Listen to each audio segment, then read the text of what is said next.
Good morning and or after. I guess it's technically still morning in the States, but good afternoon if you're watching this at some other point in time. But welcome to our solution series.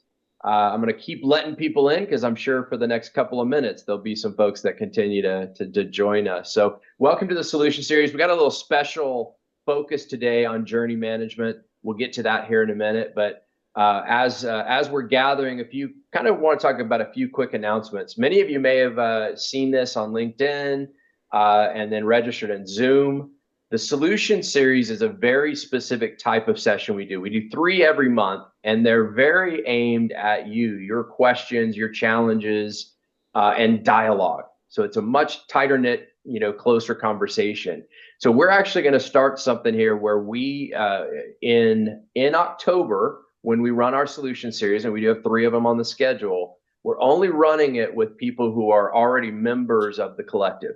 Membership is free, but you have to sign up through the platform, et cetera. Eventually, we want to move everything to the platform because really it increases the ability to see the recordings, to connect with the other members of the platform and the members of the community, and engage in discussions, et cetera. And so we're going to encourage everyone, if you're not actually a member of the collective, go to cxontherocks.com, join now. Like I said, it's free to join, and then you'll get all the invitations. You'll be able to register directly on that. You don't have to worry about going to LinkedIn or to Zoom to schedule for individual sessions. They'll all be very much easier that way. So starting in October, for the solution series, and eventually for all of our programs, we'll want to run them through the collective. So again, encourage all of you to join cxontherocks.com and hit the join now button. And like I said, it's free to join. So it just makes it easier for us to stay in touch and work with you. There's an app you can download, Kajabi, that allows us to communicate with you on your phone as well. So I highly, highly encourage everyone to start moving in that direction.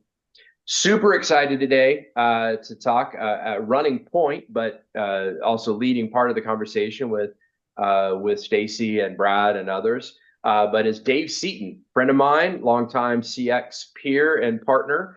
Excited to talk about this because he, like I, are very focused on the customer journey and understanding it. Because in today's day and age, if you don't understand the journey, you're dead in the water from a customer experience perspective. The complexity of the journey has really increased. So I'll ask Dave, why don't you kick us off, jump in with some some words, and we'll get going. Thanks, Sean. Yeah, welcome everybody. And I would add, when you register on the CX on the Rocks community, just drop a post in there, introduce yourself, meet some other members. Our vision with this community is that this is an online place where CX leaders from across the globe can come together and really have deep conversations and interactions. So don't just register for the events, but drop a post in there and introduce yourself. So to kick us off, I mean, we've got, a lot of different ideas in our industry about these words, right? Customer journey, journey mapping, journey management. And so I would just open it to you guys. Like, what does a customer journey mean to you? And feel free, if you want to put that in the chat, you're welcome to do that, but raise your hand and jump in. I'm happy to take the first 2 pipes up. Go, Chris. Well, no, I'll go second. Ladies first. Go for it. All right, Angie. Thank you. So when I think of a customer journey, I think from A to Z, which may be defined from before they even interact with us directly, like whatever that sort of like ecosystem is or those touch points are. And then to the point of like closing the loop and beyond. And I know things are evolving and shaping where it seems like everything is so like amorphous, but having the opportunity to clearly define the key moments, if you can't capture all of them, that's essentially what I would consider the journey. Awesome. That's great. Anybody else? I hate it when the lady says everything I was thinking, but she did. Great minds think alike, right? Yeah. For me, I think about this idea that it's a goal that turns a person into a customer. Somebody becomes a customer of your product or service because they've got a goal. They want to accomplish something, whether that's as simple as paying my taxes on time and getting the maximum refund, or that's something a little more fuzzy, like this feeling luxurious in my luxury car. And by the way, I'm also impressing the neighbors, right? Our customers they go from a person to a customer because they have some sort of goal to accomplish. And I think of the journey as what they go through as they try and accomplish that goal. What are they doing? What are they thinking? What are they feeling along the way? What are some of the goals, I guess, that you would say your customers have? I just want to jump back real quick. I agree with everything that everybody said about journey mapping. I think the thing that I would add to, for me, I always think about blind spots because there are things that as organizations we don't see because we aren't necessarily walking in our customers' shoes along their path to achieve that goal. So for me, that's also one of, I think, the key pieces of those journey maps is to hear from the customers the things that are aha moments for us as well, so that we understand them, fix them, address them, and then make it a lot more seamless. I love that. Angie, you've got your hand up. No, what Stacey inspired me. I love how we're like stacking. So part of that as well is like asking ourselves, like, what do we want our customers to feel at any given moment? So adding that layer of like sentiment and like, that sort of starting with the end in mind, what emotions we want to evoke. I think that helps paint a clear picture. Yeah, I love that. Stacy. Yes. And Stacy, I love that way you spell your name because everybody puts an E in our in our name. I love what you said, and I want to reiterate, to quote myself, that CX is an inside job. And that's what journey management with journey mapping as a tool really helps you do, is really make sure that everybody understands what that means and helps to chip away at those silos. There's so much to say, but I just wanted to add that moment. Thanks. Yeah, so I think as I've listened to the conversation, I think we've kind of uncovered three key ideas. One is this idea of journey mapping, and Stacy McGregor had some great insight about bringing that customer research into the map, so it's not our internal view of the customer journey, but at the customer's view. So we've got journey mapping. And then Stacy Sherman brought up journey management, and Angie brought up an idea when she's talking about designing for emotion that I'm gonna call journey design.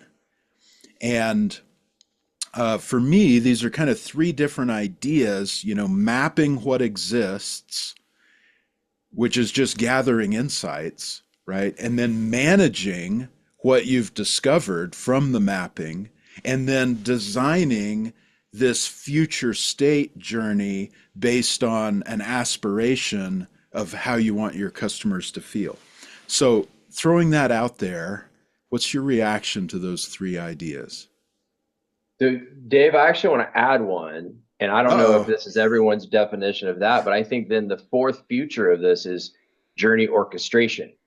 And I use that term differently because that allows you to then change the journey mid-journey when you can truly orchestrate it as it's happening. You got to do those first three, because the future now with the technology that's out there is literally, once you've mapped it, you've managed it, you've designed it, you can actually then orchestrate it as it's happening, get proactive with the journey in moment, and change the outcomes with tools as well. But anyway, it's all a great progression. I love it.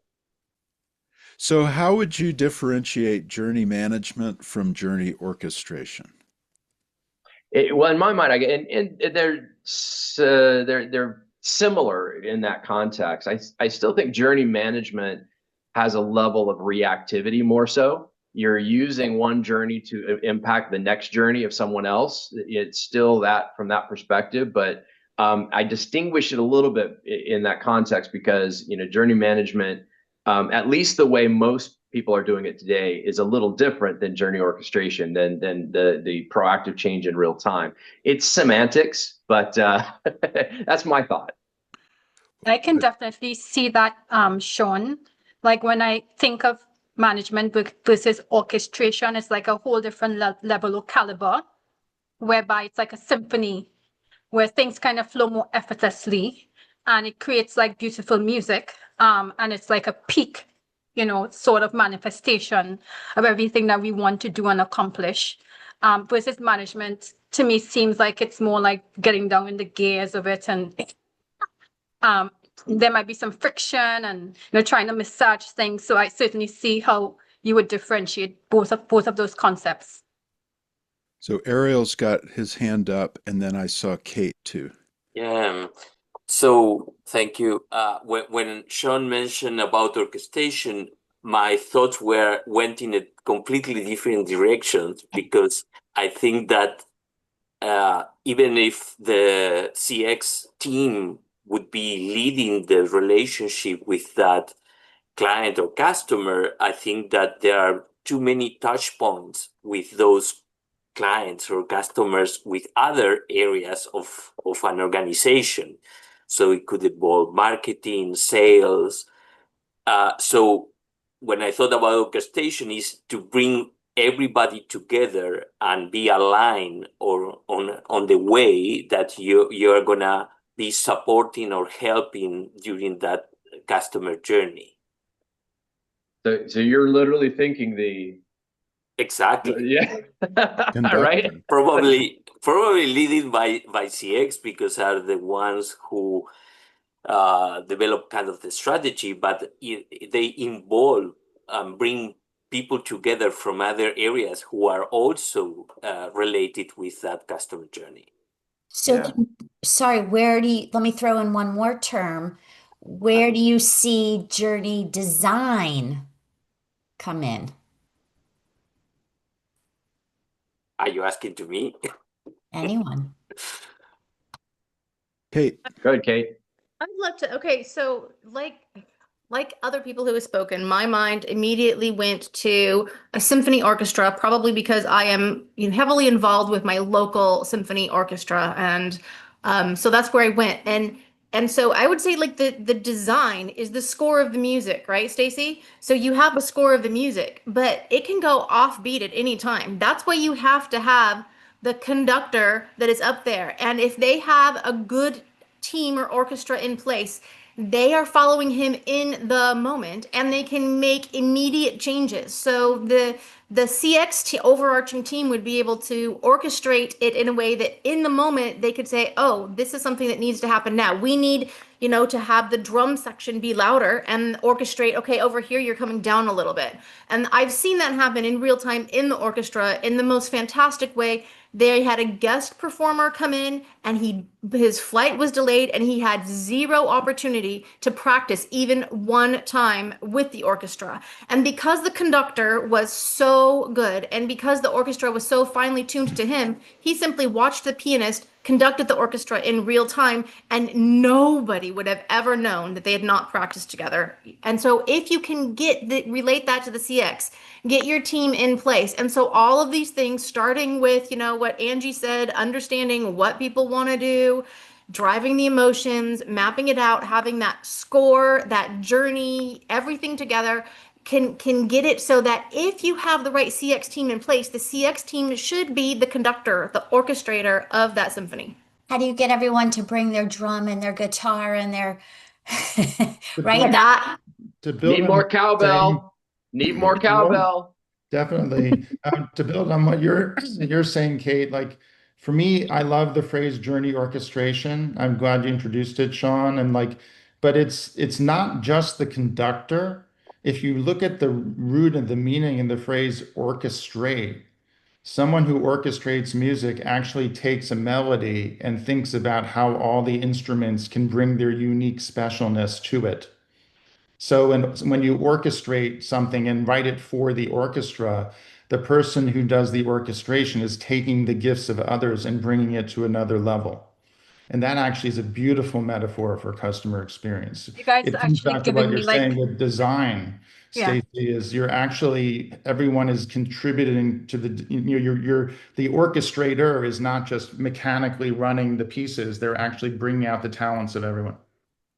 I definitely love this concept because as you all are all speaking, I'm getting like chills, you know, like Sean, your next book, I don't know.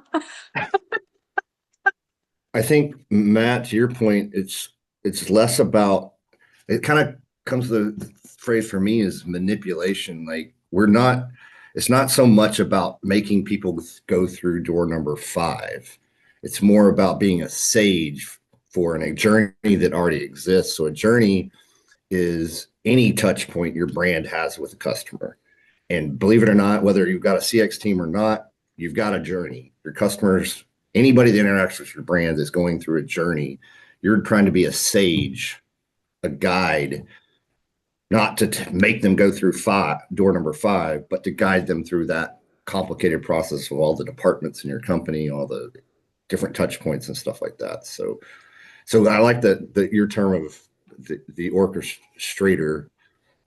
I was immediately thinking of it, oh, we're trying to manipulate them to go through which door we're trying to get them to go through, but it's not like that. It's guiding a balance between what they want to do and what the business want them to do. Yeah, I love that analogy, Brian. The customer is the hero in their own Yes. story, and our Yes. job, hopefully, is to be Obi-Wan Kenobi, not Jar Jar Binks. Right. I just want to echo what you said very eloquently, and I say it just in different words, but that customers are on a journey with or without you. Yes.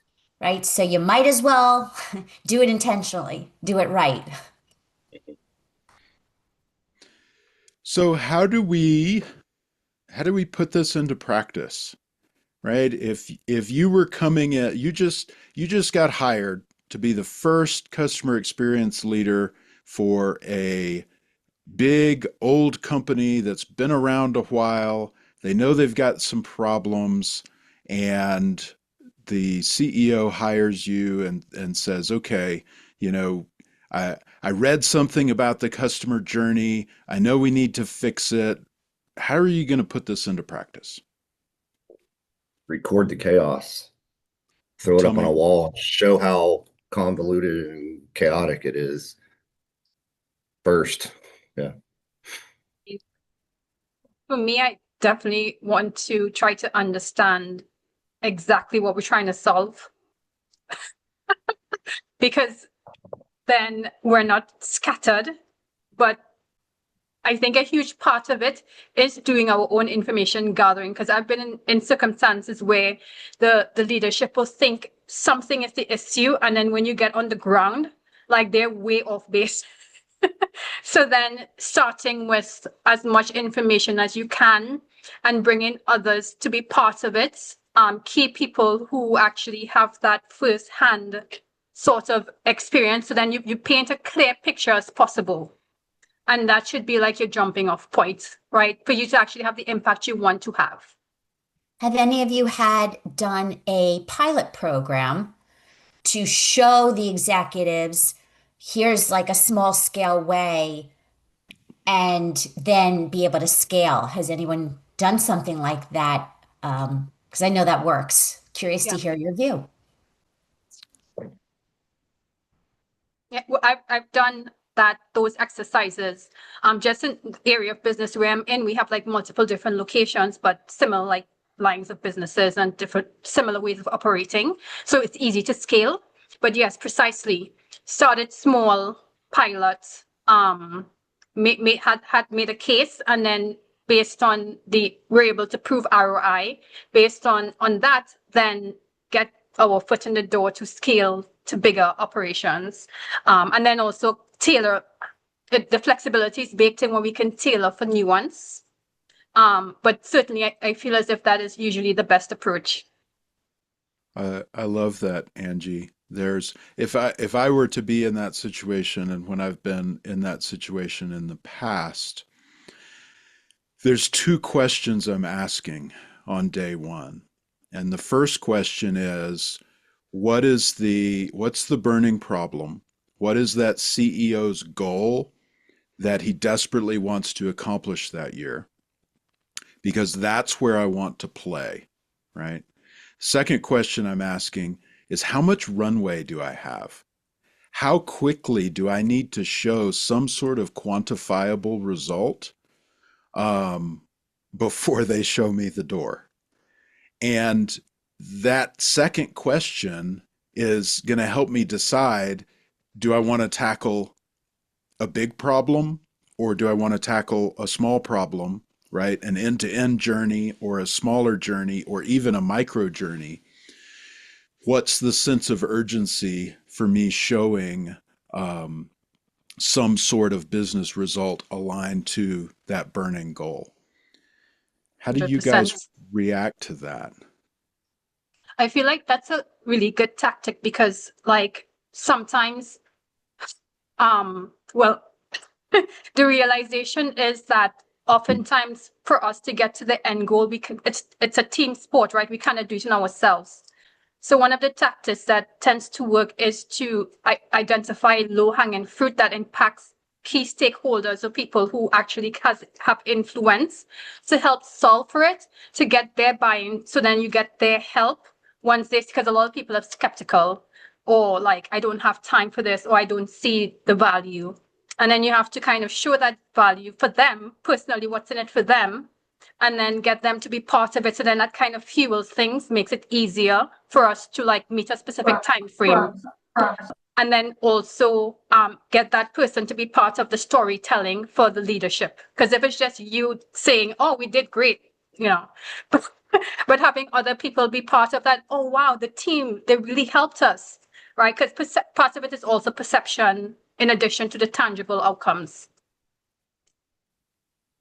Dave, I also think that your point is so important, and honestly, it's one of I think the reasons why some CX professionals have struggled, because the focus has been more about listening, about a survey or a metric, an NPS, et cetera, which is what we all know. Some companies, that's what they look at CX as being, is just a survey and a survey result, but.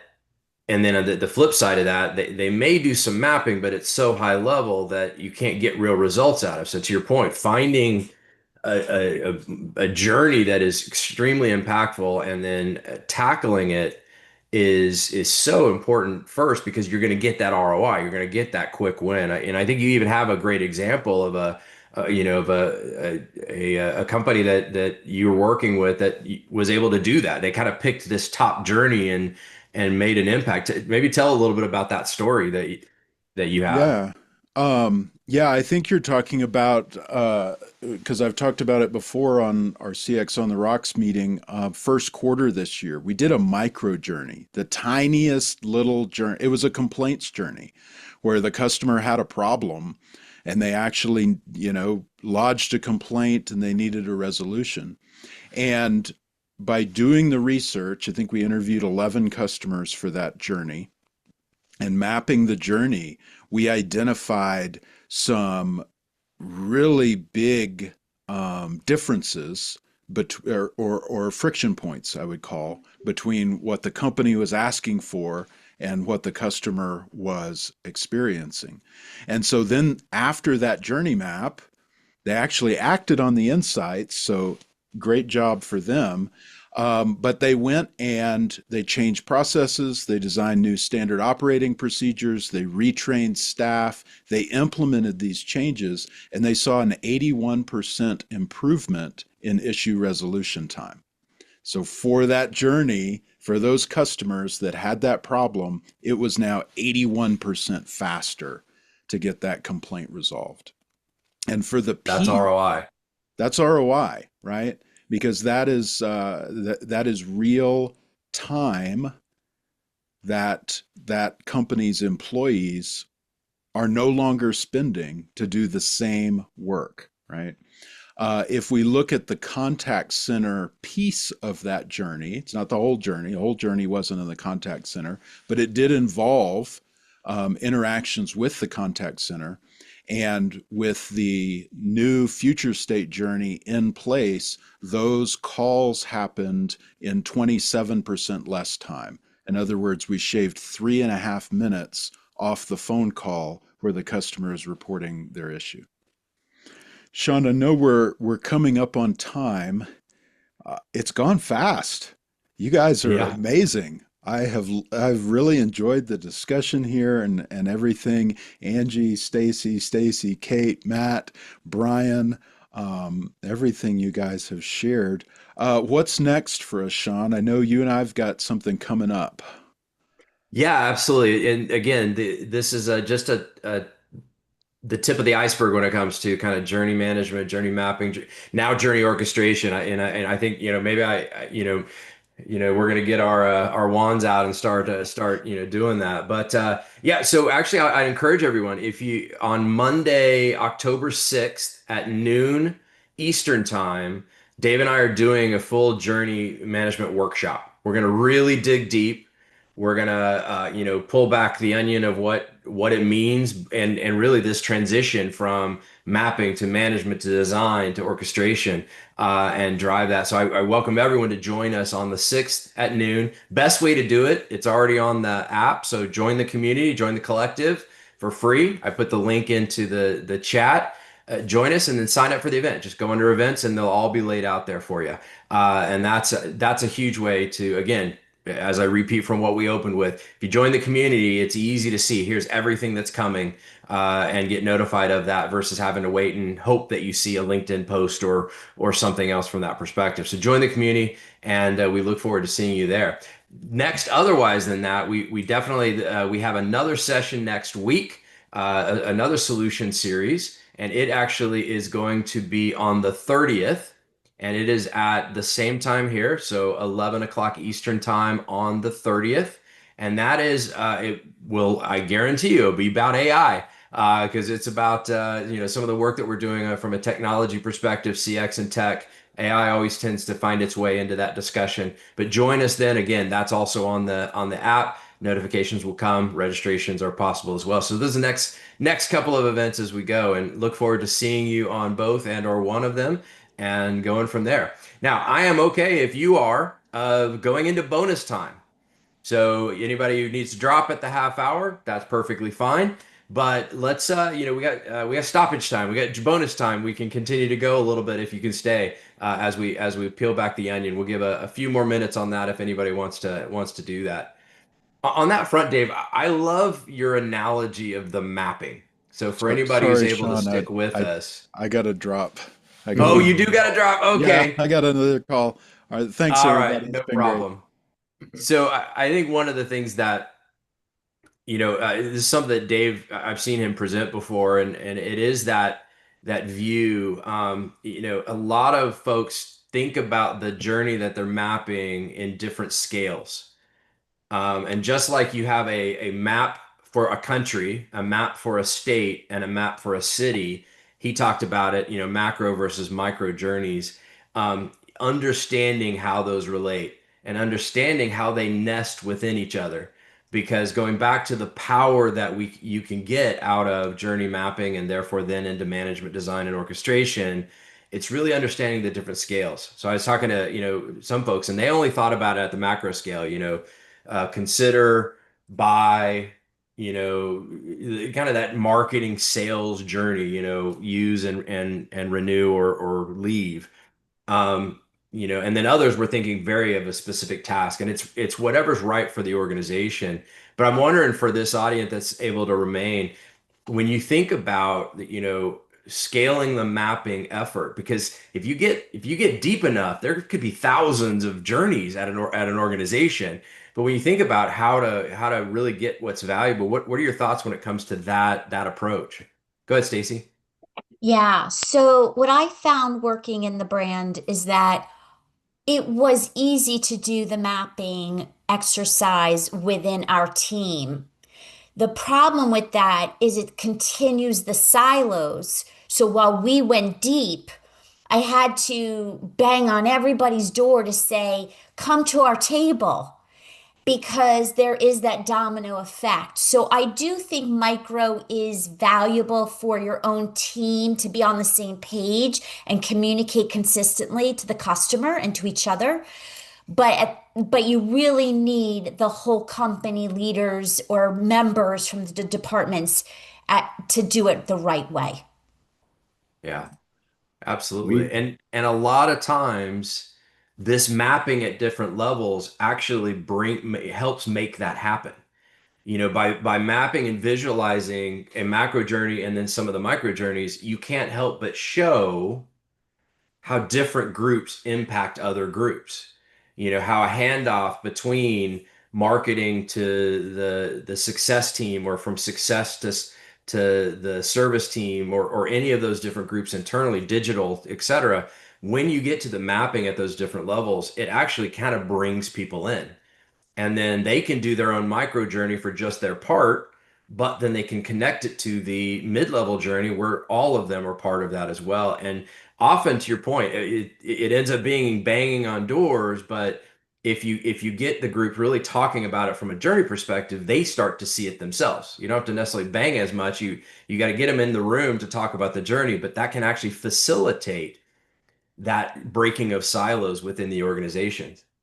Other thoughts? So yeah, Yeah. what we've been able to do in the consulting realm, to get basically what we need is executive buy-in so that those silos can actually work together. But we just constantly stack rank everything: pain points, the level of complexity, the predicted outcome, business impact of this, which departments would be involved in each one. And most of the time, the CEO is concentrated on number 5 on that list, which is a 6-month, year and a half long initiative. But we often find that there's obviously 1 or 2 above that could get bigger business impact, and showing him that sometimes that could be a 3-week project.